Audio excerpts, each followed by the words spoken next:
তো অনেক দিন পরে বাড়ি আসলাম বন্ধুরা। আর এসেই মোটামুটি তার পরের দিন সকালবেলা দাদা খাসির মাংস এনে এই যে উনুন ধরিয়ে নিজেই রান্না করতে শুরু করলো।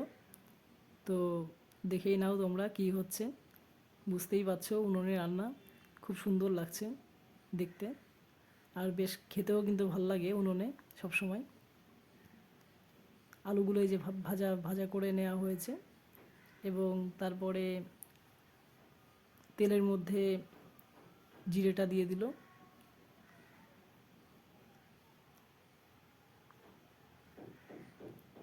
তারপরে দাদা একটু নেড়েও নিল, তারপরে দেখো ম্যারিনেট করা মাংসটা দিয়ে দিল।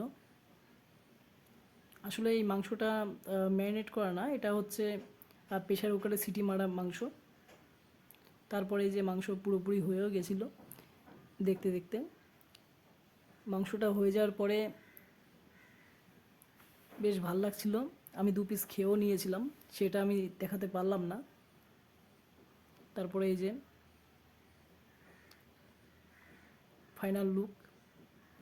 তো এবার বসে পড়েছি আমি খেতে। আর আমার তো খুব খিদে পেয়ে গেছিলো। মনে হচ্ছিল মাংসটা আগে ধরবো না শাক, মানে শাকটা আগে ধরবো। একটা শাক দিয়েছিল মা আমাকে খেতে। তো আমি ভাত নিয়েই কিন্তু শাক দিয়ে প্রথমেই তাড়াহুড়ো করে খেয়ে মাংসটা ধরে ফেললাম। তো খুব ভালো একটা এক্সপিরিয়েন্স তোমাদের সঙ্গে শেয়ার করলাম।